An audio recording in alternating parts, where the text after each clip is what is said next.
함께 기도할까요? 한 1분간만 함께 하나님 이 시간 이곳에 함께 임하셔서 우리에게 또 진리를 가르치시고 하나님이여 주님이 기뻐하시는 귀한 믿음의 종으로 세움받을 수 있도록 저희들과 늘 함께하여 주시옵소서. 하나님이여 귀한 하나님이여 또 종들이 함께 모여서 또 히브리어 공부합니다. 함께 하시고 우리 앞길을 예비하시고 우리의 모든 섬김과 헌신을 통해서 주여 영광 받아 주시옵소서. 한 1분간 같이 함께 기도합니다. 아버지 하나님 감사합니다. 이 아침에 저희들 모여서 또 히브리어 공부합니다. 하나님이여 귀한 종들이 이곳에 모여서 또 주의 말씀 배울 텐데 하나님이 함께 하시고 은혜를 베푸시고 주관하시고 인도하셔서 그들의 모든 수고와 섬김과 또 배움을 통해서 주님 영광 거두어 주시옵소서. 주님이 기뻐하시는 귀한 사역 감당할 수 있도록 하나님이여 늘 도우시고 늘 힘을 다하시고 용기를 다하시고 지혜를 다하시고 십자가의 그 좋은 길을 걸어갈 수 있도록 하나님이여 도와주시옵소서. 인도하여 주시옵소서. 아버지 하나님 감사합니다. 저희들 사랑하셔서 이 아침에도 이곳에 귀한 또 선지학교에 불러주시고 하나님이여 히브리와 함께 공부하게 하시니 감사합니다. 사랑하는 종들과 늘 함께 하시고 은혜를 베푸시고 힘을 다하시고 용기를 다하시고 그 모든 수고와 섬김 위해서 주님 영광 받아 주시옵소서. 특별히 지혜를 다하셔서 하나님이여 배움에 크신 은사가 있게 하시고 하나님이여 이 배움을 통해서 생명의 말씀을 널리 전할 수 있도록 저희들 함께 하시고 인도하여 주시옵소서. 예수님 이름으로 기도합니다. 아멘. 네, 여러분 히브리어 좀 공부하시니까 이제 히브리어 많이 익숙해지셨죠? 히브리어 그러면 이렇게 자다가도 히브리어 그러면 이렇게 너무 기쁘다. 히브리어 너무 사랑스럽다. 히브리어 단어의 이 모습이 너무 사랑스럽고 너무 즐겁다. 그런 생각이 이렇게 요즘 좀 드시죠? 그죠? 네. 네, 그건 히브리어 성경이고 노란 것은 히브리어 성경이고 지금 그 조그마한 그 책은 그 septuaginta 그래서 히브리어 성경을 헬라어로 번역한 것입니다. 히브리어 성경, 다시 말해 구약 성경을 헬라어로 번역한 것입니다. septuaginta 70인역이라고 하기도 하고 septuaginta라고 하기도 하는데 헬라어를 사용하는 유대인들을 위해서 당시 아이들이 이제 더 이상 히브리어를 사용하지 않고 헬라어를 사용하게 되었죠. 왜? 헬라어가 당시 공용어였기 때문에. 그래서 헬라어를 사용하는 아이들, 히브리어를 모르는 아이들을 위해서 유대인 아이들을 위해서 헬라어로 번역을 한 것이 바로 septuaginta 70인역입니다. 70인역을 보면 참 이쁘게 잘 헬라어로 잘 번역을 해놨어요. 히브리어를 헬라어로 참 이쁘게 참 해석하기 쉽게 잘 번역을 해놨어요. 그래서 제가 다음에 여러분과 함께 헬라어를 공부할 기회가 있으면 저걸 가지고 한번 보면 참 재미있게 구약 성경을 참 재미있게 창세기를 참 재미있게 잘 번역을 해놨어요. 한번 보고 싶고 그 사전은 뭔가 하면 그 히브리어 사전입니다. 그 우리 히브리어 사전인데 한국에서 독일에서 유명한 히브리어 사전인데요. 그 한국어로 번역이 되어 있어요. 근데 그 참 번역이 되어 있는데 그걸 가지고 이렇게 공부를 하고 단어를 찾아 나가는 그런 히브리어 사전입니다. 보시고 오늘 우리 89페이지까지 이렇게 했는데 오늘 91페이지 이렇게 보면 그 7가지 형태가 나온다 이렇게 말씀을 드렸죠. 동사의 7가지 형태가 나온다. 91페이지 보면 동사가 여러 가지 형태로 이렇게 변화되면서 이 카탈이라는 동사, 죽이다라는 동사죠. 카탈이라는 동사가 여러 가지 이 형태로 변화되면서 여러 가지 시제로 이렇게 변화된다. 여러 가지 이 형태로 이렇게 변화가 된다 하는 것을 기억하는데 7가지만 기억하면 됩니다. 카탈, 그리고 크톨, 코텔, 키텔, 쿠탈, 카텔 이런 식으로 여러분 얼마나 재밌습니까? 그죠? 재밌지 않습니까? 이렇게 카탈, 제가 천원만 먹겠어요. 크톨, 코텔 영어에서 여러분 과거형, 과거 완료형, 진행형, 수동형, 진행 수동, 현재 완료 이렇게 변하듯이 이것은 우리 영어는 12시제 혹은 16시제 어떤 사람은 뭐 24시제 이렇게 말하는데 히브리어는 7가지밖에 없습니다. 7가지. 카탈, 크톨, 코텔, 키텔, 푸탈, 카텔 이런 식으로 7가지밖에 없는데 요것만 외우면 히브리어 동사의 변화는 거의 다 이제 마스터하는 것이다. 그래서 명사를 외우고 동사를 외우고 형용사를 외우고 또 부사를 외우고 관사를 외우고 이런 식으로 외워 나가면 이제 명사는 되고 동사는 이런 7가지 시제만 외우면 동사의 형태는 거의 다 우리가 마스터할 수가 있다. 이렇게 해서 문장을 이렇게 해석해 나가는 것인데, 네. 분홍색 거기 단어 자음 표기 제일 왼쪽에 있는 거 쓰기 똑같네요. 형태는. 네, 똑같은데 여기다가 모음을 집어넣어야 됩니다. 모음을 집어넣어서 이렇게 부릅니다. 다른 모음을 집어넣는 거죠. 제가 지난 시간에 PL형, 푸알형 이렇게 설명드렸죠. 제가 지난 시간에 나눠드렸던 그 종이 있습니까 혹시? 지난 시간에 나눠드렸던 그 종이 한번 히브리 동사의 시제와 형태라는 그 종이가 혹시 갖고 계십니까? 히브리어 동사의 시제와 형태 혹은 히브리 동사의 7가지 패턴이라는 여러분 이 종이 갖고 계세요? 네네 그거 네네 이거 보면 7가지 패턴이 있어요. 칼과 니팔, 피엘, 푸알, 히필, 호팔, 히트파엘 이렇게 7가지의 동사가 패턴을 갖고 있어요.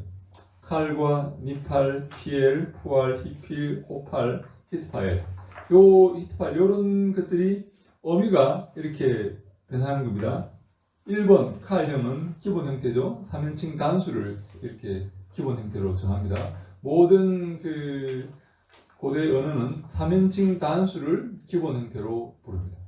3인칭 단수를 기본 형태로 부릅니다. 그래서 영어도 3인칭 단수가 될 때는 동사에다가 s를 붙이죠. 자, 그래서 칼형은 그냥 죽이다. 여기 3인칭 단수입니다. 니팔형은 카타를 니팔형으로 말하면 니크탈 이렇게 되는 거예요. 2번 보시죠.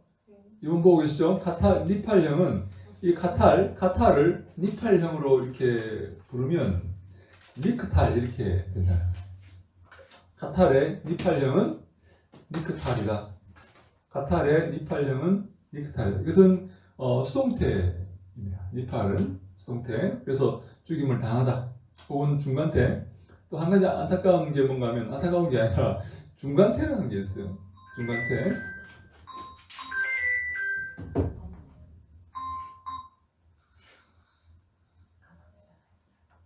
네, 중간태라는 게 있는데 중간태라는 것은 어떤 행위가 능동도 아니고 수동도 아니고 내가 했는데 그 행위 결과가 나에게로 돌아오는 것이 중간태입니다. 능동은 내가 다른 사람을 어떻게 하는 것이고 수동은 다른 사람이 나를 어떻게 하는 것인데 중간태라는 것은 내가 행동을 시작했는데 그 행위의 결과가 내게로 돌아오는 것 이런 것을 중간태라고 이렇게 부릅니다. 그래서 카탈의 니팔형은 니크탈이다. 그것은 수동태를 의미한다. 카탈의 피엘형은 키텔이다. 카탈의 피엘형은 키텔이다. 피엘이니까 키텔이죠. 카탈의 피엘형은 키텔이다. 키텔은 강한 능동의 의미를 갖고 있다. 그래서 죽이는 아주 강조해서 반드시 죽인다. 이런 의미로 이렇게 강한 능동의 의미를 갖고 있다. 푸알은 피엘의 수동이다. 그래서 카탈의 푸알은 쿠탈이다. 카탈의 푸알형은 쿠탈이다. 이렇게 말합니다. 카탈의 푸알형 부사죠. 우화가 들어가죠. 쿠탈이다. 쿠탈은 그래서 피엘의 수동태. 강한 죽임을 당하다. 강하게 죽임을 당하는 것을 말합니다. 히필은 사역형이다. 히필. 그래서 카탈의 히필령은 히크틸이다. 히필 이 일이 들어가죠. 그래서 히크틸이다. 이것은 사역형 무엇을 어떻게 만들다. 그래서 죽게 하다. 호팔은 히필의 수동태다. 그래서 카탈의 호팔은 호크탈이다. 호크탈은 히필의 수동태니까 죽임을 당하게 하다. 카탈의 호팔형은 호크탈이다. 이것은 히필의 수동태인데 죽임을 당하게 하다. 마지막으로 히트파일은 상호적 혹은 반사적. 그래서 카탈의 히트파일형은 히트카텔이다. 그죠? 그래서 서로 죽이다 혹은 스스로 죽다. 이렇게 이런 의미를 할 때는 카탈의 히트파일형 히트카텔을 사용한다. 하는 거죠. 그래서 밑에 정리하면 단수 능동은 그가 죽이다. 3인칭 단수죠. 단수 수동은 니팔이죠. 죽임을 당하다. 니크탈이고, 단순 강조는 아주 이렇게 강하게 카탈의 피엘형이죠. 키텔. 그리고 그 피엘의 수동형 푸알형은 쿠탈. 그리고 강조형 사역형은 히필의 수동태 호팔. 히트파일은 상호 서로 죽이다. 그런 이렇게 의미가 되는 것입니다. 동사를 이런 식으로 모음을 다르게 바꾸어서 7가지로 이렇게 만들어서 이렇게 어느 의미를 표현하는 것이 바로 히브리어의 동사이다. 이렇게 보는 겁니다. 우리가 동사는 이 정도로 이렇게 하고 나중에 또 나옵니다. 나중에 나오기 때문에 이 정도로 하고, 오늘은 92페이지 이 모음자음이나 이 반자음 역할을 하는 그런 것들이 있어요. 우리 당시에 그 히브리어는 전부 다 자음이죠. 전부 다 자음으로 이렇게 되어 있어요. 근데 이 자음을 히브리인들은 모음이 없어도 이 자음을 읽을 수가 있었습니다. 우리도 이렇게 여러분 모음이 없어도 자음을 읽을 수 있는 그런 것들이 많이 있죠. 우리도 모음이 없이도 자음을 읽는 그런 게 많이 있죠, 여러분. 이런 거. 네. 또 뭐가 있죠? 또 이응이응. 예? 이응이응. 이응은 또 뭐죠? 이응 이거 새로 나온 거예요? 이거 뭐예요? 응할 대답할 때. 대답할 때. 이형이야? 네. 모르셨어요? 네. 카톡에 쓸 때 네. 쓰기 귀찮으니까 이응 있으면 네. 그냥 어로 알아들어요. 응 그걸 알아들어요. 이거는 뭐예요? 이거 뭐 이런 거 이거 바이입니까? 바이 이런 거? 바이는 그런 거 안 써요. 희응이응. 그런 거 안 써요? 제가 너무 오래됐네요. 알겠습니다. 네. 우리도 하여간 자음만 가지고도 이렇게 여러분 자음만 가지고도 모음이 어떤 모음이 들어가는지 알 수가 있죠. 예. 호호거든요. 호호. 예. 그래서 우리 맞아. 옛날에 그 아이들이 이렇게 했듯이 이 히브리인들도 이 자음만 가지고도 어떤 모음이 여기에 들어가는지 비유 이형 그래. 저는 바이. 못해요. 바이. 그냥 없어. 예, 빠이빠이 할 때. 아, 네. 아이. 쓰지 마세요. 안 써요. 처음 보는데. 자, 하여간 이렇게 자음만 가지고도 모음의 역할을 할 수 있는 그런 당시에 히브리인들이 그렇게 했다는 거예요. 근데 이 자음만 가지고 이렇게 모음의 역할을 이렇게 할 수 있는 그런 그 히브리인들이 그렇게 했었는데, 시간이 가면 갈수록 이제 나라가 좀 더 확대가 되고 많은 교류가 있고 다른 나라에 또 잡혀가기도 하고 디아스포라 이렇게 멀리 가기도 하는 이런 상황 가운데서 점점 여기에 모음의 역할을 하는 것들을 집어넣기 시작했어요. 그래서 여러분 역대기가 열왕기 상하보다 열왕기 상하의 내용들은 역대하에 들어와 있고, 사무엘 상하의 그런 내용들은 역대상에 이렇게 들어와 있어요. 역대기를 보면 이 열왕기 하에 그 상하에 들어와 있는 이 열왕들의 이야기가 역대기에 나오는데, 같은 이렇게 그 이야기인데, 비슷한 이야기인데 역대기가 훨씬 더 단어 수가 많아요. 왜 그럴까요? 역대기가 뒤에 기록되어 있어요. 열왕기 상하보다. 요람들의 이야기 역대기에 뒤에 기록되었는데 뒤에 가면 갈수록 필사자들이 모험 자음을 많이 집어넣는 거예요. 역대기가 기록된 시기가 언제인지는 확실히 모르지만 뭐 바벨론 포로라고 합시다. 바벨론 포로기에 이렇게 기록됐다면 바벨론 포로기에 이제 모험이 없으면 읽을 수 없는 그런 사람들이 생긴다는 거예요. 원래는 히브리인들은 이걸 다 읽어주셨는데 다 읽었는데 우리처럼 근데 어린아이들 나중에 태어난 거기서 태어난 어린아이들 혹은 공부를 잘 못한 사람들은 이걸 가지고 모험을 키워서 읽을 수 없는 거예요. 여기다가 모험을 집어넣어줘야 돼요. 모험을 집어넣는데 그때까지는 그 점찍는 그 모험이 아직까지 개발 안 됐어요. 그건 추후 10세기경에 마소라 학자들이 개발한 거예요. 그때는 어떻게 집어넣냐면 이 모험 자음, 소위 자음, 모험 역할을 하는 자음들 알레프라든지 헤트라든지 헤라든지 요드라든지 바브라든지 이런 모험 역할을 할 수 있는 아주 약한 자음들 있으나 없으나 하는 자음들을 집어넣어가지고 모음을 이걸 어떻게 발음하는지를 도와줬다는 거예요. 이걸 모음자음이다 이렇게 말하는데 이런 모음자음들이 시간이 가면 갈수록 더 많아지게 되었습니다. 왜? 원래 히브리인들은 이거 모음이 없어도 이렇게 설명을 할 수 읽어주셨는데 시간이 가면 갈수록 이제 모음이 없으면 읽을 수 없는 그런 시간들이 이렇게 되었다. 아이들 같은 경우 그렇게 되었다. 그래서 모음자음, 소위 반자음이 등장하게 되었다. 그래서 우리가 92페이지 위에서 5번째 누가 한번 읽어주시죠? 누가 읽어주시죠? 우리 박은영 전사님 읽어주시죠. 그러다 북왕국과 남왕국이 멸망하고 이스라엘 사람들이 본토에서 떠나 흩어지게 되는 일이 발생하게 되자 이스라엘 사람들 중에서 히브리어를 정말 모국어로 사용하는 경우가 점점 줄어들게 되었습니다. 그에 따라 히브리어를 자음만 보고 파악하는 능력도 점점 쇠퇴하게 됩니다.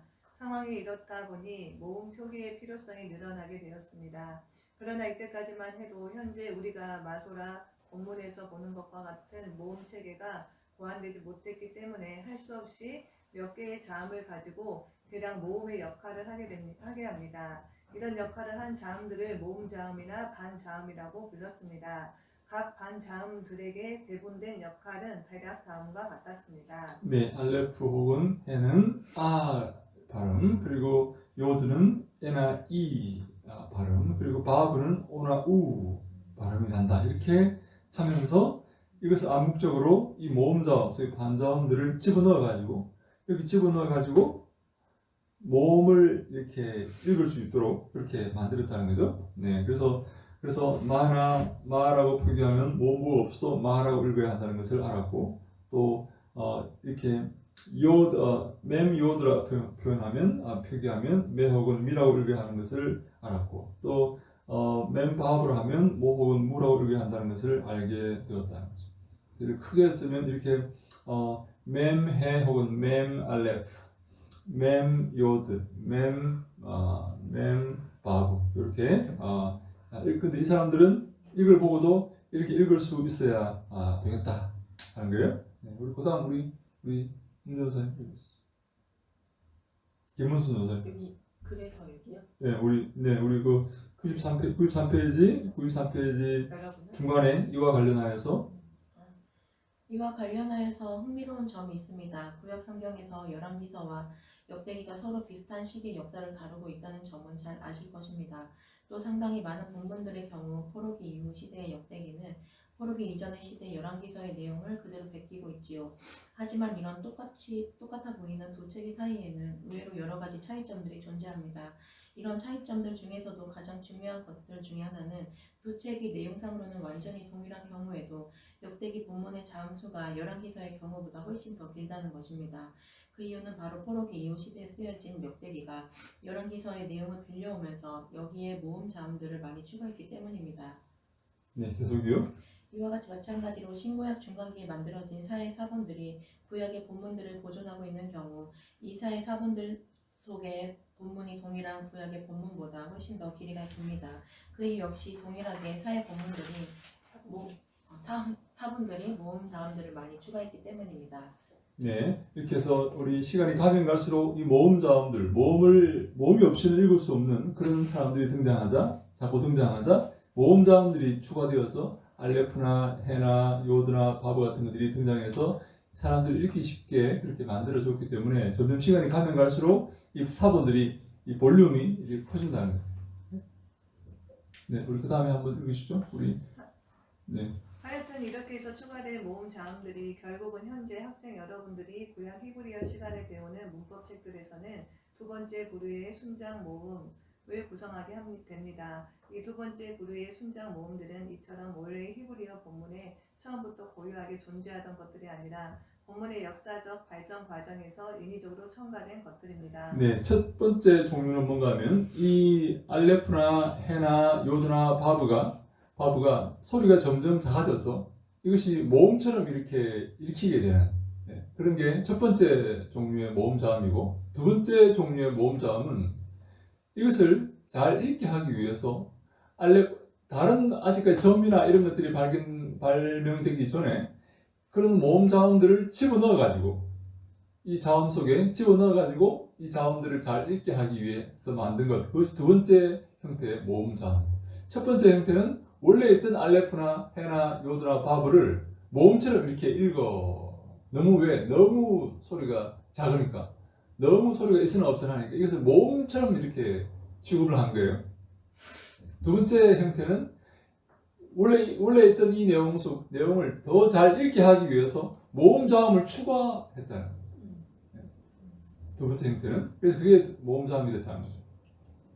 계속 한번 읽어주시죠. 상황을 좀 더 복잡하게 만든 것은 주 70년의 예루살렘의 멸망입니다. 이때 예루살렘이 함락되고 이스라엘이라는 나라가 완전히 멸망하여 이방 나라들로 흩어지게 되어 히브리어를 모국어로 사용하는 것이 중단되게 되자 히브리어 자음 본문을 해독하는 능력이 더 쇠퇴하게 됩니다. 이제 앞에서 말한 모음 자음들의 추가 정도로는 어림도 없는 상황이 전개됩니다. 이런 상황에서 마소라 학자들이 이전의 여러 가지 시도들을 종합하고 집대성하고 거기서 새로운 기여도 함으로써 결국 현재 우리가 표준적인 구약 성경에서 보는 것과 같은 모음 체계가 확립됩니다. 네, 소위 말하는 마소라 학자들이 이제 주 한 10세기경에 등장해서 이것을 아예 점을 찍는 모음을 발명해서 점을 찍는 세골 뭐 이렇게 뭐 째레 이런 식으로 히렉 이런 식으로 모음을 찍는 이 형태를 발명해서 자음을 전혀 변화시키지 않고 손대지 않고 모음만 찍어서 이것을 발음할 수 있도록, 잘 발음할 수 있도록 히브리어를 잘 못 배운 사람들도, 아이들도, 저 헬라권에서 태어난 유대인들 아이들도 히브리어를 잘 읽을 수 있도록 점을 찍어서 이렇게 히브리어를 잘 읽을 수 있도록 만든 게 바로 마소라 학자들이 만든 이 모음 체계이다. 전에 말씀드렸죠. 세골, 째레, 무슨 뭐 온갖 뭐 히렉 이런 거 있죠. 예, 파타 이런 거, 카메치 이런 거, 예, 이런 게 이제 바로 소위 말하는 모음의 체계가 되었다, 이렇게 봅니다. 네, 하나 또 계속 읽으시죠. 그런데 이 마소라 학자들은 자신들이 구축한 이 모음 체계를 구약의 히브리어 본문에 더 씌울 때에 한 가지 아주 중요한 원칙을 따릅니다. 그것은 원래의 순수한 자음 본문이든 거기에 모음 자음들, 이것들 역시 원래는 자음 알파벳이 추가된 본문이든 간에 상관없이 이렇게 자음으로 이루어진 구약 히브리어 정경의 본문을 신성시하고 절대 건드리려 하지 않았다는 것입니다. 다시 말해 그들이 새로 구축한 모음 체계로 인해 더 이상 필요 없어진 옛날의 모음 자음들을 대체하려고 하지 않았다는 것입니다. 대신 그들은 자음 본문 플러스 모음 자음들로 구성된 본문에 자신들이 만든 모음들을 더 씌웠습니다. 네, 그래서 여러분 이 한 가지 우리 옛날에 그 필사자들이나 우리 그 마소라 학자들이 마인드가 뭔가 하면 기존에 있던 이 자음들을 손대지 않았다는 것입니다. 다시 말해 이 모음 자음은 예를 들어서 이 모음 자음은 후대에 끼워 넣은 거야. 이거는 발음하기 좋게 하기 위해서 끼워 넣었기 때문에 이걸 빼고 우리가 발명한 그 새로운 모음을 집어넣자, 이렇게 하지 않고 이걸 그대로 후대에 끼어 들어왔다고 할지라도 그대로 두고 우리가 발명한 이 모음을, 점 찍는 모음을 여기다가 더 씌운 것입니다. 그래서 한 가지 우리 기억할 때 그 신약도 마찬가지지만 본문 중에 어떤 본문이 더 오래된 본문이냐. 예를 들어서 마태복음에 등장하는 주기도문과 마가에 등장하는 누가복음에 등장하는 주기도문. 마태복음 어떻게 말하죠? 하늘에 계신 우리 아버지요 이렇게 말하고 누가복음 어떻게 말하죠? 그냥 우리 아버지요 이렇게 말해요. 누가복음 평지설교회 그 주기도문 나올 때 여러분 하늘에 계신 우리 아버지가 더 오래된 본문일까요? 우리 아버지가 더 오래된 본문일까요? 하늘에 계신 하늘에 계신 우리 아버지가 더 오래된 본문일까요? 그냥 우리 아버지가 더 오래된 본문일까요? 우리 우리 아버지. 왜 우리 아버지가 더 오래된 본문입니까? 나중에 하늘에 계시는 네. 아니 하늘에 계신 하늘에 계신이라는 말을 누가가 뺏을 수도 있잖아요. 그럴 수도 있죠. 마태가 하늘에 계신이라는 말을 집어넣었을까요? 누가가 하늘에 계신이라는 말을 뺐을까요? 마태가 건드리지 집어넣었을 않았어요. 마태가 어떻게 아십니까? 어떻게 확신합니까 그거를? 네? 것 며칠 노래 보시면서 아이고 안돼. 네. 그래서 우리가 추측합니다. 사실 잘 몰라요, 그죠? 근데 사실 마태나 누가는 AD 80년경에 둘 다 기록되었어요. 누가 먼저인지 사실 애매합니다. 애매해요. 누가 먼저인지 아니면 누가 먼저인데 마태를 누가가 보았느냐, 누가복음을 마태복음이 봤느냐 이것은 사실 애매한 문제인데 그 본문 그 주기도문 그것만 봐서는 우리 아버지가 더 오래된 게 아닌가 이렇게 추측을 하는 게 왜 이런 추측이 가능합니까? 왜 누가는 우리 아버지라고 했고 마태는 하늘에 계신 우리 아버지라고 했는데 근데 저는 네, 반대로 네, 마태는 예수님의 제자였잖아요. 그렇죠. 직접 들었다고 본다면 하늘에 계시니 더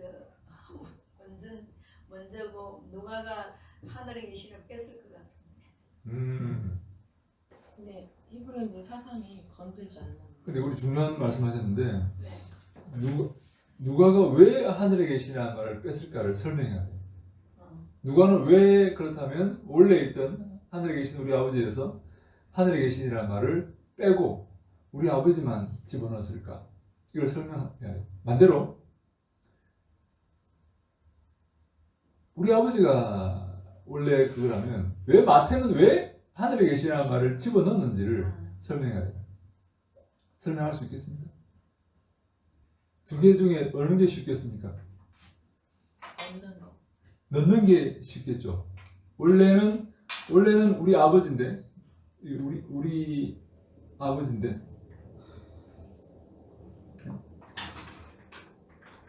이게 이제 마태는 하늘에 계신이라는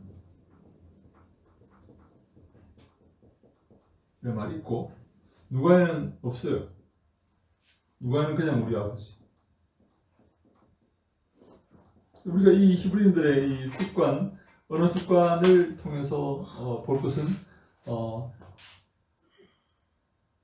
누가가 원래 있던 하늘에 계신 우리 아버지에서 하늘에 계신을 뺐다라고 보기보다는 원래 있던 우리 아버지에서 마태가 하늘에 계시는 말을 집어넣었다 이렇게 보는 게 훨씬 더 쉽다는 거예요. 이게 더 개연성이 높다는 거예요. 왜 그럴까요? 우리 아버지 그러면 어떻게 보면 처음 모르는 사람이 볼 때는 육신의 아버지를 이렇게 염두에 둘 수도 있다는 거예요. 육신의 아버지. 이거 오해를 할 수도 있고 오용할 수도 있기 때문에 마태가 그거는 하늘에 계시는 하나님을 의미하는 그런 말이야 라고 해서 하늘에 계시는 말을 집어넣었다 이렇게 보는 게 더 개연성이 설명이 가능하다. 근데 만약에 원래는 하늘에 계신 우리 아버지인데 마태가 하늘에 계신 원래는 하늘에 계신 우리 아버지인데 누가가 하늘에 계시냐는 말을 뺐다라고 설명하려면 왜 뺐을까를 설명해야 돼요. 왜 뺐을까요? 하늘에 계시냐는 말을 왜 뺐을까요? 마태가. 근데 그럴 이유가 별로 없어요. 왜냐하면 하늘에 계시라는 말은 굉장히 중요한 의미를 가지고 있는 말이고 그리고 함부로 예수님께서 이렇게 말씀하셨는데 함부로 내가 내 자유로 내 판단하에서 어떤 구절을 뺀다? 이것은 사실 상상하기 어렵습니다. 설명을 위해서 집어넣는 것은 가능하지만 예수님께서 무슨 어떤 의미로 말씀하셨는지 완벽하게 잘 모르는 상황에서 내가 그 말씀을 단어를 내 임의로 뺀다? 이것은 상상할 수 없다. 히브리인들이 그렇게 했다. 이것을 원래 이게 그 모험 자음들이 원래 들어가 있어요. 원래 모험 자음들이 없는 것도 있고 모험 자음이 있는 것도 있어요. 보니까 이것도 후대에 이것은 기입된 게 분명해요. 발음을 위해서 기입된 게 분명해요. 그래서 이 마스터 학자들이 이 점찍는 이 모음을 발명하고 난 다음에 후대에 기입되었던 이 모험 자음들을 빼지 않고 그대로 두는 거예요. 두고 그 위에다가 이 점찍는 이 모음을 더 씌우는 거예요. 그대로 둔다는 거예요. 이게 바로 히브리인들의 전통입니다. 네? 그대로 두고 보존하고 이 보존하는 게 히브리인들의 전통. 함부로 이렇게 제외시키지 않는다 하는 거죠. 네, 그 다음 한번 읽으시죠. 그 결과 우리가 표준적인 히브리어 구약 성경에서 보는 마소라 본문에는 앞에서 설명한 두 갈래의 기원을 가진 순장 모음들이 뒤엉켜 있습니다. 그리고 그 때문에 히브리어를 처음 배우는 분들에게는 이 순장 모음은 난감할 때가 많습니다. 그리고 때로는 고급 히브리어 분석 시에도 위의 설명에 대한 이해가 없다 보면 여러 가지 예상치 못한 난점들이 맞닥뜨릴 때가 많습니다. 지금까지는 부득이하게 히브리어 역사의 기초에서 순장 모음이란 것을 설명했습니다. 그러나 여러분에게 당장 필요한 것은 자음 플러스 모음의 형태를 띈 이 장모음 혹은 순장모음의 소리값을 제대로 파악하는 것입니다. 당장은 이게 급한 거지요. 네, 이렇게 해서 이게 과연 이 자음에서 순장모음이 더해지고 이게 원래 있었던 건지 아니면 이게 발음을 위해서 더해진 건지 이것을 복잡하는 것 이렇게 설명하는 것은 복잡한 이야기이기 때문에 그냥 그대로 두고 마술학자들이 했던 그대로 점을 찍어서 모음을 만드는 이 형태를 우리가 어떻게 읽고 어떻게 발음하느냐 이해하느냐 하는 게 중요하기 때문에 그런 과정에서 이것들을 한번 공부해 보아야 되겠다 이렇게 하는 거죠. 네, 그 다음 읽으시죠. 그럼 모음 계열의 순장 모음부터 한번 살펴볼까요? 일단 소리는 당연히 헤나 알레프와 함께 쓰이는 경우가 많겠지요. 여기에 위에서 보인 장모음 부호만 붙이면 됩니다. 그럼 한번 크게 표기해 보시죠. 네, 여기 우리 mem과 카메츠와 그리고 해가 있고 알레프가 있고 또 mem과 카메츠와 해가 있죠. 네, 근데 여기 그 영어로 써 있는 부분들 여기 보이십니까? 카메츠는 그 장모음이기 때문에 긴데 순장 모음이기 때문에 순장 모음이 뒤에 붙어 있으면 반드시 삭갓 모양을 이렇게 만들어 줍니다. 삭갓 이렇게 돼 있죠? 예, 이렇게 돼 있죠? 이렇게 돼 있고 이렇게 돼 있죠? 그죠? 예, 순장 요 삭갓 모양은 순장 모음입니다. 순장 모음, 그죠? 다시 말해 이 카메츠와 해 같은 이런 형태의 모음일 때는 순장 모음 삭갓을 이렇게 넣어줍니다. 근데 여기 또 중요한 게 뭔가면 알레프가 여기 들어가 있으면 알레프 형태를 하나 더 이렇게 이 C 거꾸로 되어 있는 거, 이 알레프 음령이죠, 그죠? 알레프 음령을 이렇게 넣어준다.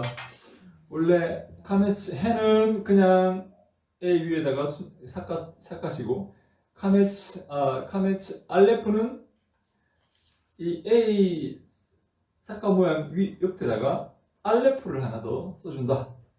요거를 기억해야 해요. 아시겠죠? 네. 그래서 한번 읽어주시죠.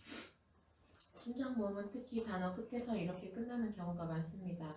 한국어로는 이 둘의 발음은 다 말하고 표기해야 하지만 영어 음역 표기로는 좀 다릅니다. 해로 끝나는 경우는 그냥 영어의 A의 삭갓 모양의 기호를 얹어서 표현합니다. 네, 잠깐만요. 해로 끝난 경우는 그냥 A의 삭갓 모양이고, 네, 계속이요. 알레프로 끝나는 경우는 영어의 A 다음에 알레프가 온다는 것을 표시해 주기 위해 알레프 다음에 영어 음역 표기인 C를 사용합니다. 이러면 같은 A의 순장 모음이라도 모음 다음에 무슨 자음이 왔는지가 구분되겠죠. 참 앞에서도 말한 바가 있지만 순장 모음은 전부 모음의 음역 기호 위에 삭갓 기호를 씌운 형태를 갖고 있습니다. 위의 예시와 같이 A 위에 삭갓 기호를 표시하는 식이지요. 여러분은 이 삭갓 기호를 보면 순장 모음 표시구나 하고 생각하면 됩니다. 네, 삭갓이 있다 그러면 순장 모음이다. 그냥 카메치면 이렇게 표기하죠, 그죠? 파타는 그냥 이렇게 표기하죠. 파타는 카메치는 이렇게 표기하죠. 순장 모음이 이렇게 카메치 해 같은 순장 모음은 이렇게 표기한다. 카메치는 이렇게 표기하고 장음이라는 것을 알리기 위해서, 파타는 그냥 다름이라는 것을 알리기 위해서 이렇게 표기하고, 순장 모음은 이렇게 표기한다. 것을 그러면 교수님, 네. 영어 표기가 없을 때 이게 무흔지 네. 만지 어떻게 알아요? 어떻게요? 다시 무흐라고 읽으면 어떻게 돼요? 그냥 이거 표기가 없을 때. 그냥 이것을 밑에 이거 저거 있잖아. 맨 둘 중에 하나 꼭 밑에 나오는 거야? 이렇게 카메치가 있어요, 없어요? 있어요. 근데 있으면 있을 때, 있을 때 그걸 무로 읽고 그 옆에 해를 네. 시옷 발음을 해서 무해로 읽으면 어떡해? 이거를 무효로 읽는다고요? 무호로 읽으면 어떡하냐? 이걸 무효로 읽는다고요? 네네. 이거는 카메치는 아 발음이 나는데. 아 발음 나니까 무고. 그 옆에 그러니까 마예요. 마지 마. 마흐 이렇게 마흐. 마흐로. 근데 원래 이 해는 맨 마지막에 올 때는 해는 발음이 안 납니다. 아, 원래 해는 해가 맨 마지막에 올 때는 발음을 하지 않는다. 이것이 특별한 법칙이에요. 법칙이 너무 많아. 네, 아니요, 법칙이 그 법칙이 너무 많다고 생각하지 말고, 해가 맨 마지막에 올 때는 발음하지 않는다. 이걸 기억합니다. 기억하세요? 해가 맨 마지막에 올 때는 이 알렙도 마찬가지입니다. 알렙도 맨 마지막에 올 때는 발음하지 않습니다. 소리 나지 않습니다. 알렙도 맨 마지막에 올 때는 마아 이렇게 하잖아요. 그냥 마아 이렇게 마아가 아니라 그냥 마. 네. 순장 모음은 이게 발음되지 않습니다. 순장 모음은 끝에 오는 이 자음이 발음되지 않아요. 순장 모음은. 순장 모임일 때만. 네, 순장 모음일 때. 모임일 때 해나 알레프가 오면 네, 발음하지 않는다. 앞설 때는 네, 순장 모음일 때만 발음하지 않는다. 사카시 있을 때. 네. 근데 여기 이제 맨 마지막에 올 때는 발음하지 않지만 여기다가 뭔가 이렇게 또 뭐 온단 말이에요. 이렇게 이렇게 올 때는 뭐 셉으로 온다든지 뭐 온다든지 하면 발음을 해야 되지만, 순장 모음처럼 맨 마지막에 올 때는 발음하지 않는다. 해나 알레프는 발음하지 않는다. 네, 오케이, 좋습니다. 네, 오케이. 자, 그 다음 읽으시죠. 그럼 이번에는 애와 이의 순장 모음을 살펴볼까요? 이 두 계열의 모음은 서로 친척이고 자음인 요드가 누구보다 옛날 자음 본문에서 애나 이 소리를 표시했다고 설명했죠.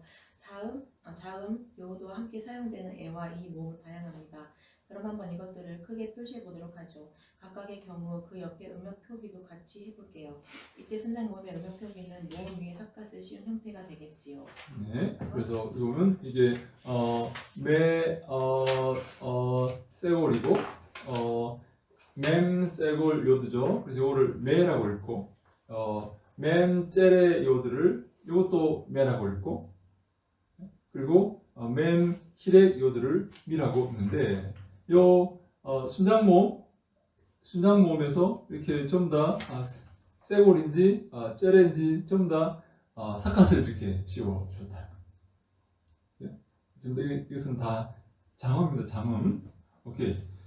자, 그 다음 읽으시죠. 그럼 이번에는 오나 우의 경우를 가보도록 하지요. 이 계열의 모음들과 친한 자음은 바브. 라고 했지요. 이런 경우를 한번 표기해 보도록 하지요. 역시 음역도 같이 표기합니다. 음역은 오나 유에 역시 삿갓을 씌워놓은 형태겠지요. 네, 이것을 맴 히렉 요드 맴 히렉 바브 하면 이것은 모고, 맴 슈렉 이렇게 하면 무가 되는 거예요. 뭐 어려울 것 없지요. 네, 계속해 보시죠. 네. 그럼 이제 아래에서 사메크와 알렙을 가지고 이 순장 모음들을 표기해 보죠. 히브리어로 표기한 것에 대해 여러분이 한번 음역을 표기해 보세요. 위에서 맴을 가지고 표기한 것에서 맴의 음역 표기인 M을 사메크의 음역 표기인 S로 바꾸면 되겠지요. 그럼 한번 해볼까요? 자, 이거 한번 보시면 읽을 수 있으시겠죠? 그죠? 어렵지 않죠? 네. 그죠? 음력도 음력 S A 삿갓, 그죠? 오른쪽에 있는 사메, 카메츠, 알레프는 사고 알레프를 표시해 주는 거죠. 해나 알레프가 있을 때는 이 알레프가 왔다는 것을 표시하기 위해서 이 알레프의 이 표식인 이 시 거꾸로 한 것 이걸 갖다가 집어넣어 주는 거예요. 그죠? 그다음에 오른쪽에도 마찬가지죠. 이것은 순장 모음 그리고 A 삭갓 그리고 오른쪽에 있는 것은 알레프 카메츠 알레프는 이렇게 표시를 하면 되고 세는 세골은 이렇게 표시하면 되고 N은 이렇게 표시하면 되고 근데 순장 모음 뒤에 나와 있는 이 자음들은 다 발음하지 않죠. 그죠?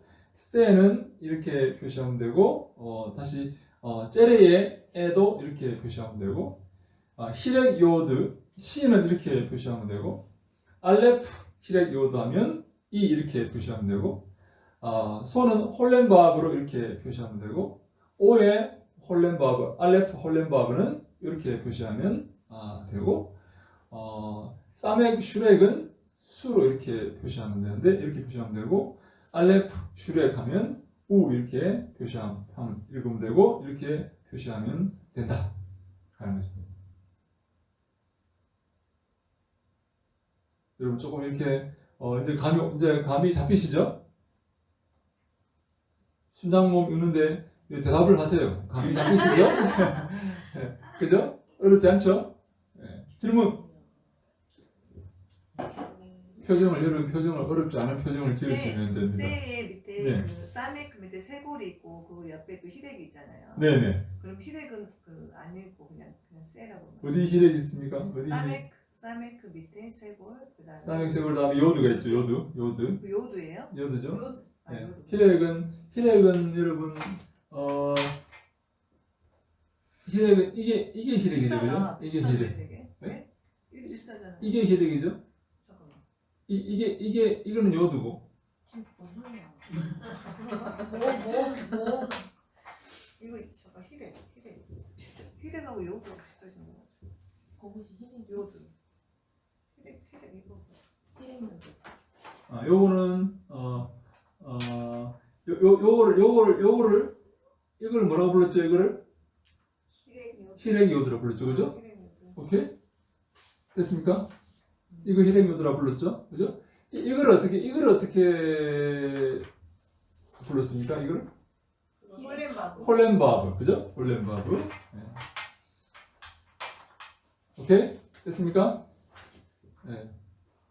자, 혹시 이 모음장모음 혹은 순장모음 읽는 법에 대해서 혹시 질문 있습니까? 뒤에 순장모음의 뒤에 나오는 자음은 소리 내지 않는다. 순장모음의 뒤에 나오는 자음은 소리 내지 않는다.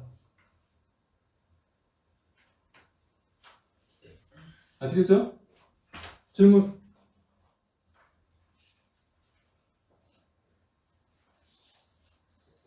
음력을 어떻게 쓰는지도 아시겠죠? 음력을 어떻게 하는지도. 으면 알레프가 세 개겠네. 네? 뭐라고요? 으면 알레프가 세 개겠네. 으? 아으 할 때.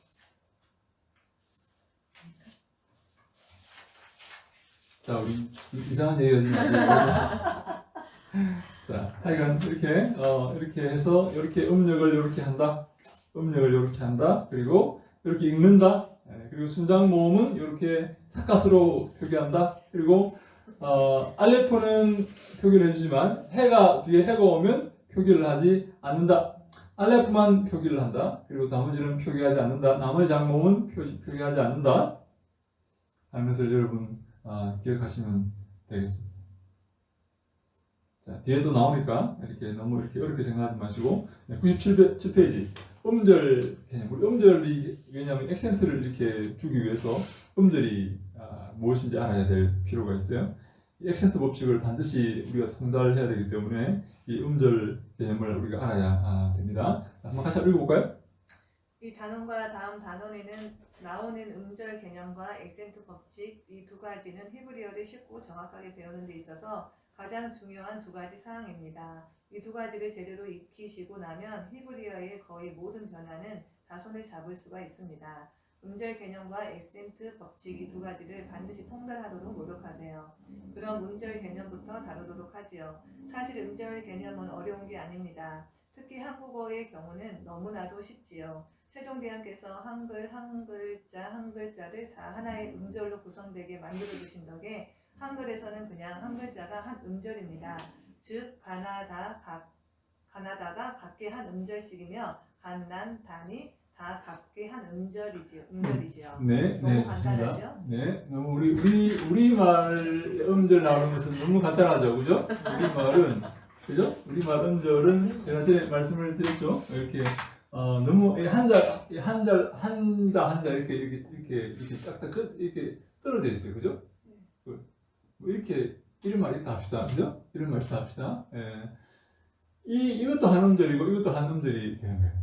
근데 이 음절과 이 음절이 다른 이유는 뭔가 하면 원래 자음과 모음과 자음 최대 이렇게 세 개로 이렇게 음소로 이렇게 구성되었는데 이런 음절을 뭔가 하면 개음절이다 이렇게 말합니다. 개음절 열려 있다는 거죠.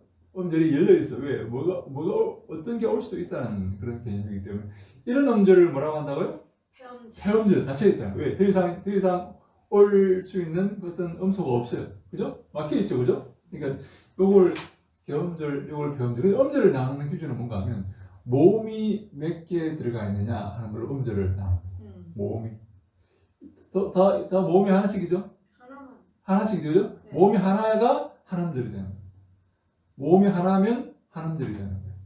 모음이 두 개면 두 음절 단어가 돼요. 모음이 세 개면 세 음절, 3음절 단어가 돼요. 그래서 모음이 하나이기 때문에 한 음절 단어고 가난 그러면 2음절 단어가 돼요. 왜? 모음이 두 개죠? 자, 그럼 오케이. 스트롱이라는 이 단어는 몇 음절일까요?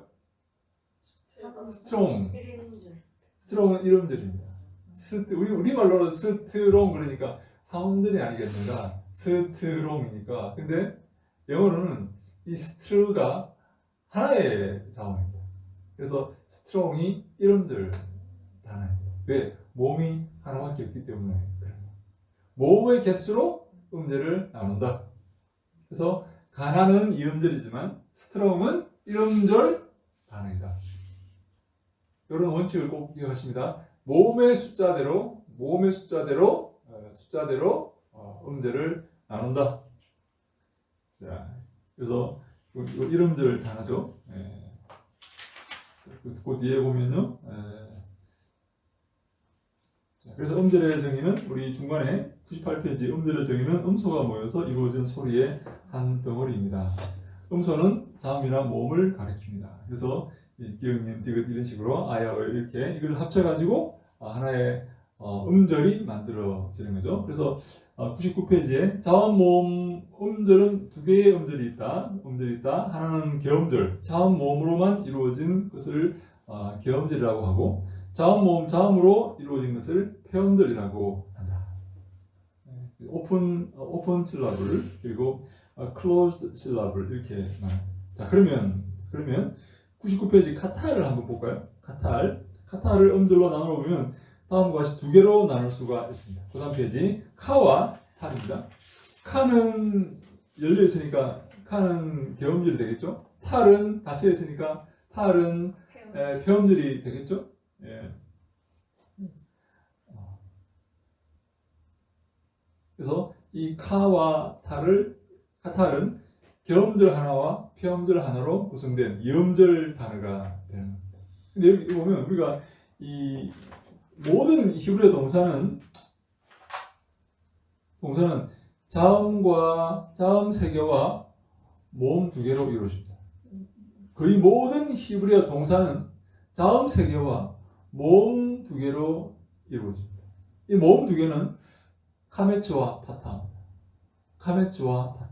이렇게 다시 말해 모든 히브리어 동사는 자음 세 개와 카메츠와 파타로 이루어집니다. 이런 형식으로 다시 말해 이런 형식으로 모든 히브리어 동사는 이루어져 있다.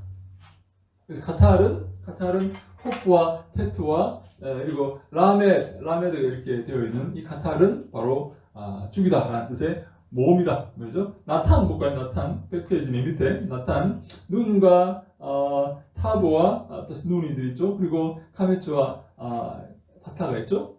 이것을 나는 계엄절이고 타는 배엄절이다. 그죠? 나라는 계엄절과 탄이라는 이 폐음절로 이루어진 이음절 단어입니다. 101페이지 맨 밑에 보면 아담이라는 그런 단어가 있어요. 아담, 여러분 찾으셨습니까? 네. 알레프와 달렛과 mem이 되어 있죠. 근데 아담 밑에는 아담의 모음은 둘 다 카메츠죠. 카메츠가 두 개 있죠. 발견했습니까?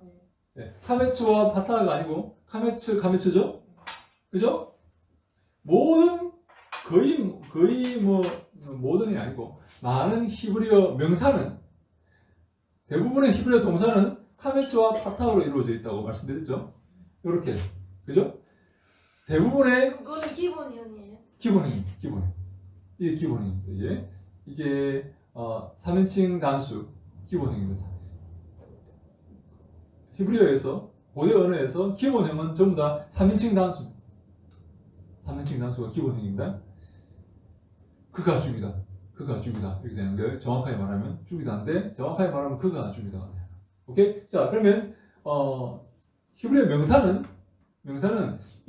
이 밑에 있는 이 모음이 같은 경우가 많이 있어요. 동사는 카메츠 파타올 이렇게 서로 다른 카메츠 파타올 이런 식으로 되어 있는 게 거의 90% 이상이지만 명사는 이 밑에는 그 모음이 서로 같은 경우가 많다. 그래서 알레프하고 카메츠는 열린 계엄절이고 달렛과 그리고 mem이 기록되어 있는 달렛 카메츠 mem이 기록되어 있는 이 다음은 폐음절이다. 이렇게 볼 수가 있는 거죠. 그래서 우리 102페이지 중간에 보면 참고로 자음 3개, 모음 2개가 이음절을 구성하는 것이 히브리 단어의 기본 형태이다. 근데 자음은 모두 이 카메츠로 구성된 그런 명사이다. 아담은. 두 번째, 왕이라는 뜻을 가진 이 멜레크라는 이 단어가 있는데 이 단어는 우리 왕이라는 표현들이 많이 나오죠. 멜레크, 아비멜렉, 그죠? 왕이라는 이 음절을 나누면 이 mem과 세골과 라메드와 세골과 카프로 이렇게 구성되어 있어요. 아니 그래서 저는 네. 이 히브리어를 배우면서 네. 어머 세상에 영어를 처음 접할 때 ABCD도 모를 때 그 네. 아이들이 이해가 되는 거예요. 우리는 다 ABCD를 지금 다 알고 오랫동안 바꾸게 했기 때문에 알파벳 알고 뭐 저기 숫자 할 수 있고 예를 들어 명사나 뭐 이런 거 동사나 기본형부터 해가 과거형 저 같은 경우는 문법이 이게 어느 정도 돼 있으니까 밑에 쉽다고 생각하고 청바지 금방 해도 알아듣을 거라고 생각하고 그랬거든요. 근데 네. 저는 이 공부를 하면서 야 어린아이들 아니면 어른이든 영어 기초가 거의 없는 사람들은 어머 정말 이렇게 어렵게 했구나. 네. 제가 제 친구가 이렇게 이제 제 친구한테 내가 헬러 교수를 하고 있다. 헬러 가르친다 했더니 내가 이렇게 말하는 거야. 내가 신학교 졸업한 지 30년 동안 헬러를 단 한 번도 본 적이 없대. 네. 그게 너무나 끔찍한 기억이었다. 그래서 여러분 지금 잘 이해 안 되고 네. 못 따라오는 것도 저는 충분히 이해가 되고 그 지금 이렇게 하는 것도 사실 굉장히 쉬운 게 아니에요. 여러분 지금 따라오시는 게 쉬운 게 아닙니다. 열심히 하겠습니다. 네. 그래서 제가 참 그 마음을 제가 충분히 이해하기 때문에 제가 한 가지 기억할 것은 뭔가하면 이 히브리어에 대한 이 좀 끔찍한 기억을 좀 지우면 좋겠다. 네. 헬라어에 대한 친근해요. 그렇죠. 네. 친근하죠. 네. 네. 그렇게 하시면 히브리어가 나오고 헬라가 나오면 책을 보다가 예를 들어서 네. 어디서 뭐 히브리어가 나왔다 그러면 이게 어떻게 읽지 이렇게 읽는 거지 하는 것 정도만 아셔도 네, 맞아요. 충분히 저는 공부에 효과가 있는 것이다 이렇게. 저는 사실 이스라엘 민족을 품어서 네. 이제 기도하고 계속 어허. 몇 번 안 갔지만 그래서 배우고 싶어 했거든요. 그래요. 근데 영어를 다 쓰더라고요. 영어를 쓰고 있어요. 네, 그래서. 거의 국민 언어처럼. 네, 맞아요. 히브리어는 도움이 될것 같아요. 죽은 언어를 다시 살려냈기 때문에 이게 잘 안 쓰는 사람이 많아요. 그럼 걔네들은 모르는데 내가 고고 언어를 더 하는 거네? 있어 보여. 네. 그래서 그들에게는 영어를 쓰는 게 훨씬 더 편할 거예요. 그죠? 네. 예, 옛날 언어를 쓰는 것보다. 그래서 어떤 내용이 있는 것이다. 그래서 제가 이것 아까 동사 7가지 형태를 이렇게 영어로 하면 12시제를 이렇게 공부해야 되잖아요. 그죠? 현재, 과거, 미래, 현재 완료, 과거 완료, 미래 완료, 진행형, 진행 수동 이렇게 12개를 외워야 되는데 이 히브리어는 7개만 이렇게 공부하면 돼요. 7개. 네? 7개만 공부하면 되기 때문에 기본적으로 우리가 배워야 되고 제가 그럼 다음 시간에는 가장 쉬운 어떤 구절 같은 그런 것들을 뽑아가지고 함께 읽으면서 네. 어떻게 해석하고 예. 어떻게 읽고 어떻게 우리가 이걸 이렇게 독해해 나갈 수 있는지를 같이 한번 공부해보는 그런 시간을 좀 가지면 좋을 것 같아요. 여러분 창세기 1장 1절은 여러분 다 아시겠죠?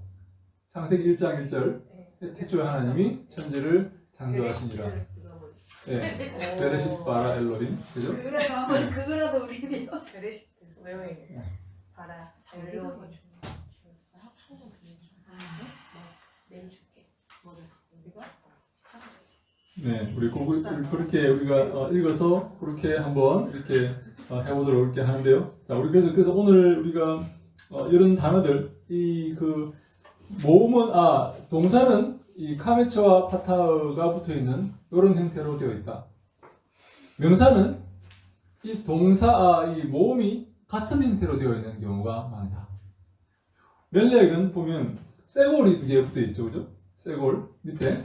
예. 쇠골 이런 명사를 쇠골 명사라 합니다. 쇠골 명사. 쇠골 명사. 쇠골 명사가 중요한 이유가 뭔가면 일반적으로 그 명사나 동사는 뒤에 음절에 액센트가 있습니다. 뒤음절, 끝음절에 액센트가 있다. 히브리 동사나 명사는 끝음절에 액센트가 있다. 다요? 대부분 그렇습니다. 대부분. 네. 근데 이 쇠골 명사는 앞음절, 이음절에 액센트가 있습니다. 멜렉이 아니라 멜렉. 아까 아담은요? 아담 뒤에 음절에 액센트가 있어요. 근데 멜렉은 멜렉 이음절에 액센트가 있어요. 그래서 쇠골 명사가 그것 때문에 여러분 기억해야 됩니다. 그래서 우리 그러면 영어처럼 네, 액센트 표시하는 게 있나요? 우리 영어는 이렇게 하잖아요. 그렇죠. 없는데. 히브리는 그런 거 없고 그냥 있습니다. 있어요. 표시가 안 되어 있으면 전부 끝에 액센트가 있습니다. 안 돼 있으면. 안 되어 있으면 표시가 없으면 전부 끝에 액센트가 있다. 그러면 쇠골 명사는 앞에 액센트가 있는데 어떻게 그걸 표시하냐면 네. 앞에 있는 걸 어떻게 표시하냐면 멜렉. 네, 108페이지 볼까요? 108페이지. 108페이지. 화살표 같은 게 맨 위에 하나 있죠? 네네. 여기가 바로 액센트 표시. 영어는 이렇게 하는데 이거는 이렇게 하네요. 영어는 이렇게 하죠? 영어는 이렇게 하죠? 이거. 네. 이렇게. 그죠? 네. 근데 이것은 화살표 같이 이렇게 이렇게. 표시합니다. 아, 표시가 안 돼 있으면 어디에 있다? 뒤에 맨 뒤에 있다. 이음절. 앞에 올 때는 이렇게 표시한다. 그죠? 이게 바로 액센트의 법칙입니다. 그래서 이 보면 이제 여러분 멜렉이 아니라 멜렉이 된다는 멜렉으로 발음하는 걸 이해하시겠죠? 네. 여기 그죠? 내가 이 라메드는 리얼이 두 번 온다고 말씀드렸죠? 네. 리얼이 두 번 온다. 이 L 동사 고음을 막론하고 L은 항상 중간에 L이 들어오면 반드시 리얼을 두 번 집어넣습니다. 네. 오케이? 자, 그래서 멜렉은 이렇게 되었다. 그래서 멜렉은 멜렉 이렇게 우리가 발음하지만 이음절 단어이다 하는 것을 여러분 기억하시고 다바르 한번 보자. 우리 한번 봅시다. 104페이지에 다바르라는 이 쇠골 쇠골 명사가 위에 그 참고로 위에 쇠골 명사가 등장하죠. 쇠골 명사가 많습니다. 쇠골 명사가 꼭 기억할 것은 반드시 앞에 액센트가 있다. 다바르라는 말은 뭔가면 말 혹은 사건이라는 뜻입니다. 다바르 말 혹은 사건. 그래서 이건 다라는 이 달렛과 카메츠와 그리고 베트와 레시로 되어 있는 이 바르까지 이 다와 바르로 이렇게 구성되어 있는데 이것은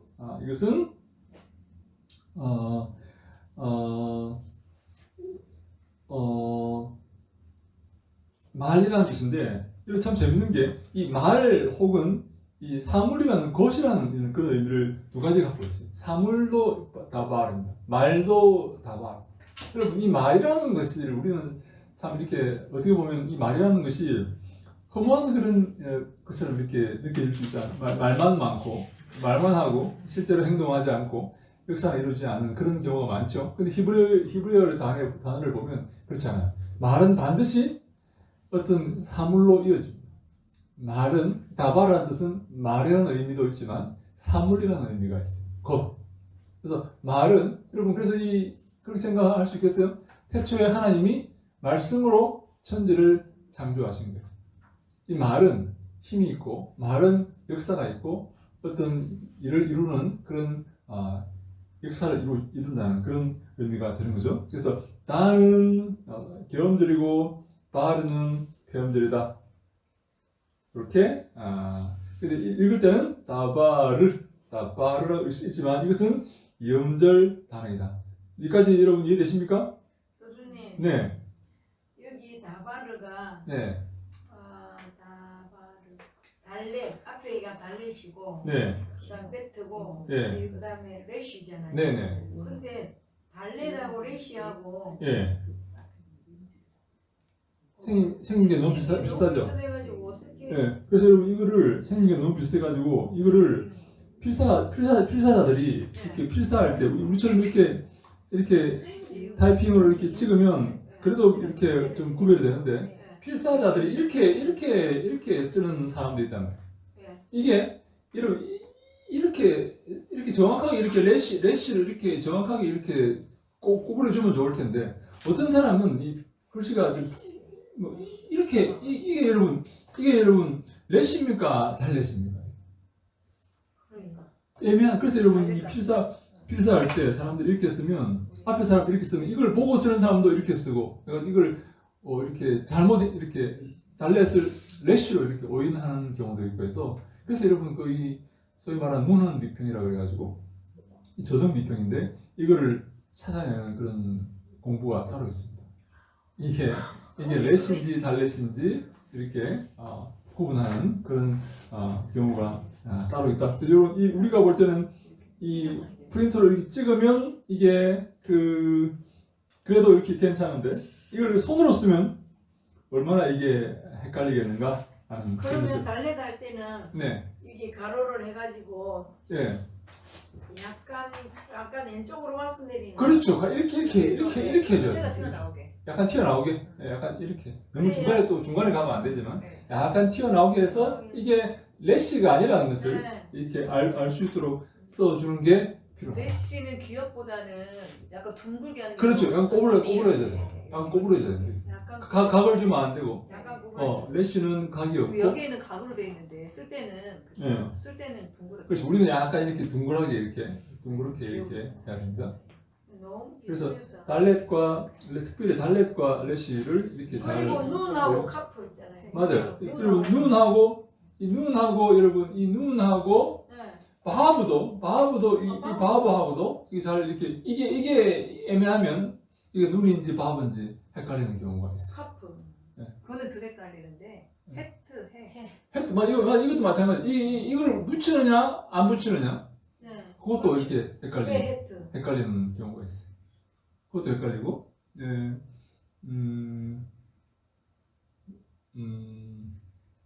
그다음에 타고 할 때는 네. 그 끝에 꼬리를 항상 꼬리가 확실히 이렇게 꼬리를 이렇게 네. 해줘야 되는 거예요. 네. 그럼 이런 것들이 이제 우리가 잘 이렇게 헷갈리는 그런 경우가 이걸 우리가 프린터로 찍으면 괜찮은데 비교적 괜찮은데 이것을 손으로 쓰면 더 어렵게 된다. 그래서 우리가 이걸 잘 이렇게 하면 좋겠다 하는 거죠. 네, 그 다음에 106페이지 액센트 법칙을 볼까요? 액센트는 어떻게 오느냐? 이 액센트가 좀 조금 중요합니다. 여러분 봅시다. 액센트가 오는 자리는 주로 끝 음절이다. 끝 음절에 액센트가 온다. 마지막 음절에 액센트가 옵니다. 다 바르하면 바르의 액센트가 옵니다. 그래서 바르의 액센트가 오는 것은 표기하지 않는다. 왜? 대부분 끝 음절에 오기 때문에 표기하지 않는다. 근데 아까 말했던 세골 명사들, 멜렉 같은 그런 헤세드 같은 경우, 헤세드, 멜렉 다 세골 명사들입니다. 명사들은 액센트가 1음절에 온다. 그러면 성경을 읽을 때 네. 그 액센트에 맞춰서 이렇게 읽는 거예요. 그렇죠. 읽어줘야 되는데 우리가 사실 뭐 이게 지금 사실 액센트가 중요한 게 뭔가 하면 액센트가 왜 중요합니까? 우리가 이 리스닝을 잘하기 위해서 액센트가 중요한 거죠. 왜 빨리 읽으면 액센트만 가지고 이렇게 알아들어야 돼요. 일일이 다 하나하나 다 알아들 수 없고 액센트만 가지고 흐름에 만든 액센트를 우리가 들으면서 이렇게 발음을 pronunciation이라고 발음하는데 pronunciation에서 pronunciation 다 발음하는 게 아니라 그냥 pronunciation만 발음해요. 그것만 가지고도 pronunciation이라는 발음이라는 말을 지금 했다는 걸 알아들어야 돼요. 이게 액센트가 중요한데 사실 우리 이 성경 히브리어는 지금 말하고 듣는 그런 용도가 아니에요, 그죠? 읽는 용도예요, 읽는. 그죠? 독해가 필요한 거지. 이걸 말하려고 혹은 들으려고 회화를 하려고 배우는 건 아니거든요. 그죠? 현대 히브리어를 배우려면 우리가 회화를 하겠지만 이거는 고전 히브리어, 성경 히브리어이기 때문에 회화를 하려고 배우는 건 아니에요. 그래서 사실 액센트는 그렇게 중요한 게 아닌데 액센트가 왜 중요하냐면 단어가 어떻게 변화하는지를 알기 위해서 액센트. 왜냐하면 액센트가 없는 음절은 약해집니다. 액센트가 있는 음절은 강해지지만 액센트가 없는 음절은 약해지기 때문에 그 변화를 알기 위해서 약해지면 몸이 쉐바로 변해버립니다. 몸이 원래 다바르인데 이걸 복수형 드바림으로 다바림 요드와 맹이 붙으면 복수형이 됩니다. 복수형 말들 다바르가 말이죠. 말씀들 하면 다바림인데 다바림이라고 하지 않고 드바림이라고 합니다. 드바림. 왜? 액센트가 없기 때문에 끝에 있는 그 1음절은 액센트가 없기 때문에 약해져 버려요. 액센트를 강조하기 위해서. 그래서 다바르인데 드바림이 되는 거예요. 이 세 음절로 되어 드바림은 세 음절로 되어져, 그죠? 그러면 이 끝에 액센트가 오기 때문에 림의 액센트가 오기 때문에 맨 앞에 있는 1음절 다는 드가 돼요. 그런 걸 설명하려고 액센트를 지금 얘기하는 거예요. 볼까요? 자, 세골 명사는 1음절에 액센트가 온다. 액센트 법칙 1번. 액센트 바로 앞에 개음절의 모음은 장모입니다. 액센트 바로 앞에 개음절의 모음은 장모입니다. 액센트가 다 바르에 있죠, 바르. 그런데 그러면 바로 앞에 있는 그 다의 모음은 반드시 장모입니다. 이렇게 말합니다. 이해되십니까? 다바르가 여러분 이게 바르 액센트가 있죠. 이게 액센트가 있죠, 그죠? 액센트 바로 앞에 개음절의 모음은 반드시 장모입니다. 액센트의 바로 앞에 개음절이죠. 개음절의 모음은 단모음이 아니라 장모음. 액센트 바로 앞에 개음절의 모음은 장모입니다. 여기 액센트 1법칙입니다. 액센트 1법칙. 액센트 2법칙. 액센트에서 멀어진 개음절의 모음은 쉐바예요. 아까 말씀드렸죠.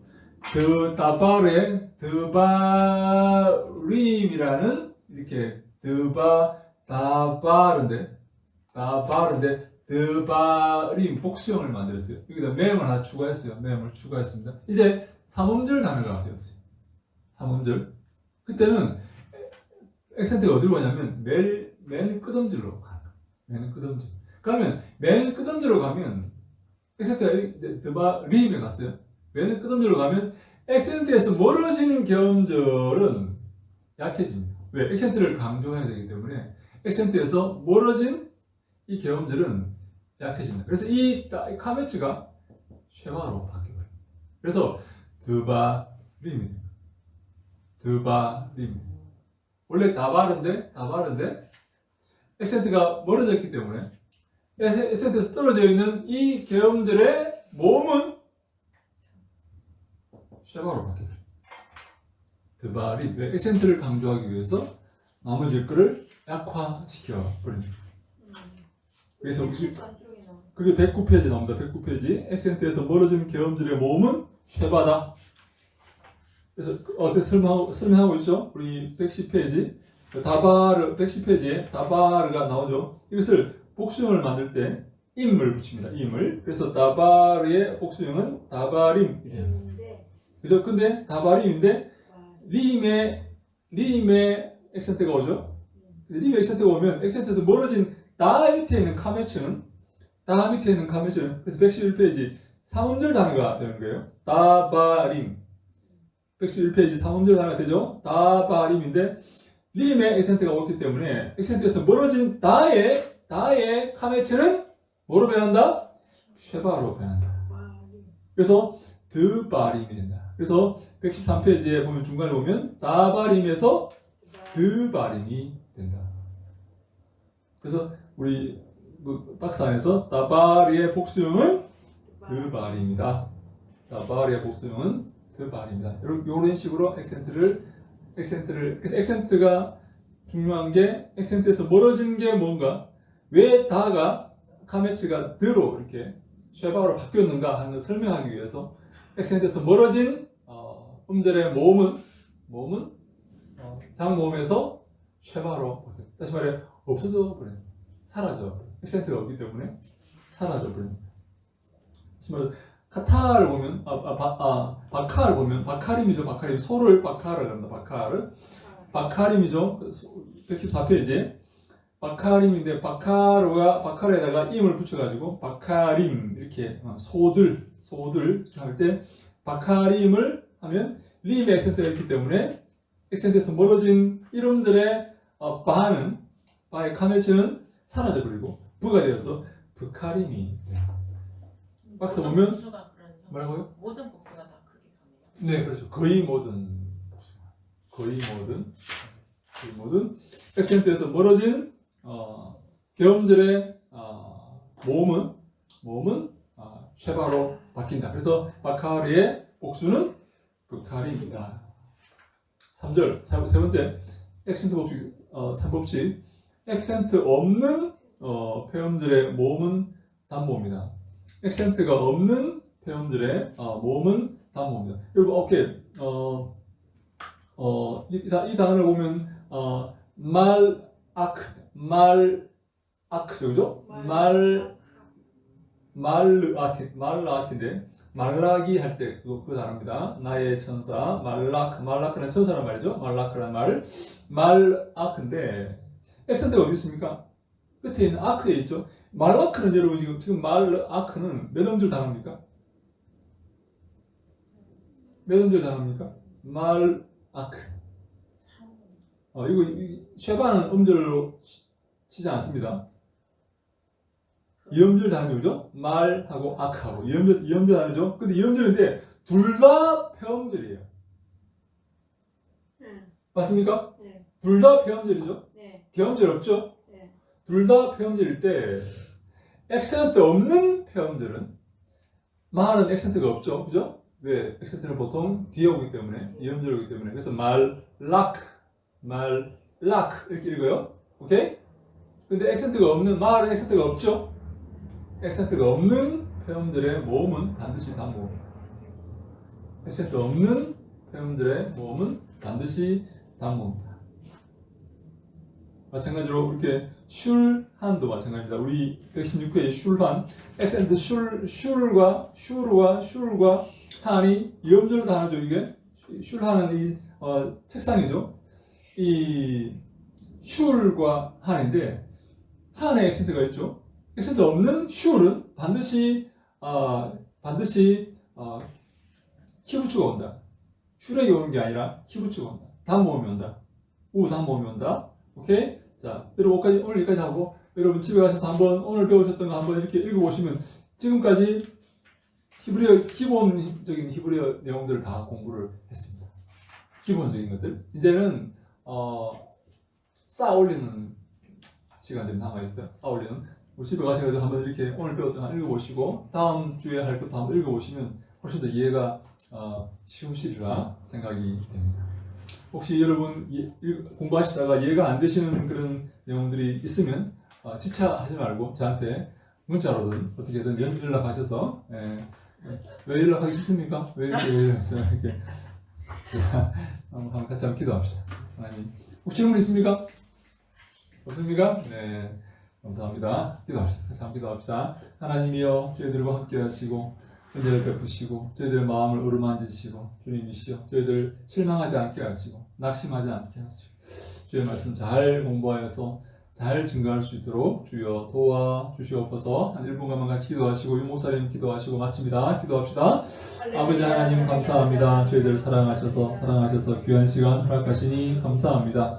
하나님이여 히브리어 공부를 통해서 주를 더 알게 하시고 주를 더 사랑하게 하시고 말씀을 더 사모하게 하시고 하나님 생명의 말씀을 더 잘 증거할 수 있도록 주여 도와주시옵소서. 우리 사랑하는 학우들 축복하시고 믿음 가운데 살게 하시고 은혜 가운데 살게 하시고 이 말씀을 잘 전하여서 잘하였다 착하고 충성된 종아 칭찬받는 귀한 믿음의 종들이 되게 하여 주시옵소서. 이 학교가 주의 뜻 가운데 날로 부흥 성장하게 하시고 생명의 말씀을 전하고 공부하는데 부족함이 없도록 주여 도와주시옵소서. 인도하여 주시옵소서. 할렐루야. 사랑해 주님 감사합니다. 하나님 아버지 말씀으로 세상을 창조하시고 또한 말씀을 저희들에게 문자로 주셔서 하나님을 알고 하나님의 마음을 알게 하심을 감사합니다. 아버지. 이 세상에 많은 말이 있고 언어가 있지만 그 중에 하나님께서 선택하신 히브리 민족 아버지 그들에게 주셨던 이 말이 이 언어가 참으로 아버지 하나님 저희들에게 너무 중요한 아버지 공부입니다. 그러나 우리가 아버지 공부를 하면서 약간은 힘들고 어려운 상황 가운데 있습니다. 하나님 우리 교수님을 통하여 히브리어를 통하여서 하나님의 말씀, 구약의 말씀, 히브리어 이 말씀을 하나님 참으로 그 하나님의 마음과 뜻을 아버지 전달하신 그 글을 통하여 주신 그것을 우리가 더 잘 배울 수 있도록 하나님 저희들에게 지혜를 주시고 아버지 능력을 허락하여 주시옵소서. 아멘. 말씀을 사랑할 수 있고 또한 그 말씀을 배우기를 사모할 수 있는 우리가 되게 하여 주시고 아버지 아멘. 말씀을 가르치는 우리 이용진 교수님에게 아버지는 지혜와 명철과 능력으로 함께하여 주시옵소서. 아멘. 이 공부를 통하여 저희들 더 아버지 하나님의 마음을 알고 또 주님을 닮아갈 수 있는 하나님의 명령에 순종하며 살아갈 수 있는 우리가 되게 하여 주시옵소서. 아멘. 감사하고 예수 그리스도 이름으로 기도합니다. 아멘.